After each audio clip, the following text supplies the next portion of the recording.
hapon Pilipinas, na ito na po ang latest sa liga ng ating panahon. Mainit na panahon pa rin po ang mararanasan natin sa oras at ngayon po ang dominant weather system pa rin dito sa loob ng Philippine Area of Responsibility ay itong ridge ng high pressure area. Umaabot pa rin yan hanggang dito sa malaking bahagi ng Luzon. Inaasahan po natin ang bahagya hanggang sa maulap na kalangitan na magdadala naman ng tsansa ng mga puno-punong pagkidlat, pagkulog o yung mga tinatawag din po natin na isolated thunderstorms, lalong-lalo na po yan ngayong hapon o kaya naman ay sa gabi.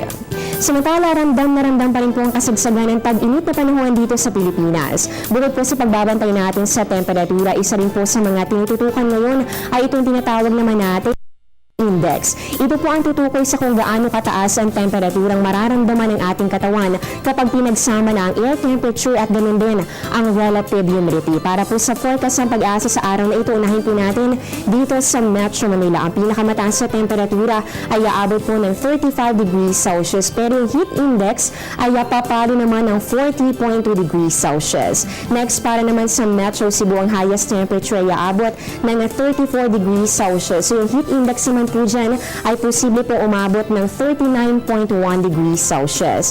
Habang dito naman po sa asahan po natin ang pinakamataas na air temperature ay aabot ng 32 degrees Celsius. So yung heat index po kung gaano nga ba kainit yung mararamdaman nyo ay aabot po ng 37.4 degrees Celsius. Pagpasok po ng buwan ng Mayo, ilang mga pagbabago sa ating weather terminologies ang pinakilala ng pag-asa sa publiko.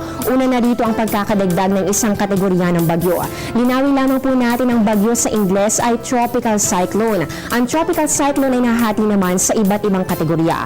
Noong mga nakalipas sa taon, 3 klasifikasyon lamang po ang ginagamit ng pag-asa sa at panahon. Kabilang po dito ang tropical depression, tropical storm at ganun din ang typhoon. At ayan nga po, posible po yung umabot ng 61 kilometers per hour or less at yung tropical storm naman 62 to 88 kilometers habang yung typhoon ay 118 to 220 kilometers. Ngunit matapos ang pananalaso ng bagyong Yolanda noong taong 2013, napagdesisyonan po ng pag-asa na gamitin na rin ang term na super typhoon. Sa sobrang lakas po kasi ni Yolanda, nag-fall na ito sa ganitong category.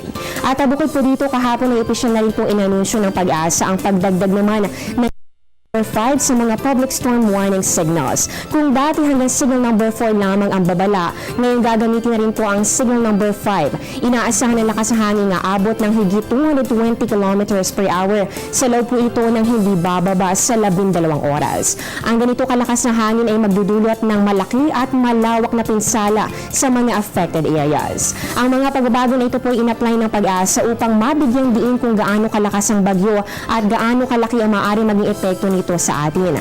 Maaari rin itong mapataas ang sense of urgency and community response sa oras ng bagyo dito sa ating bansa.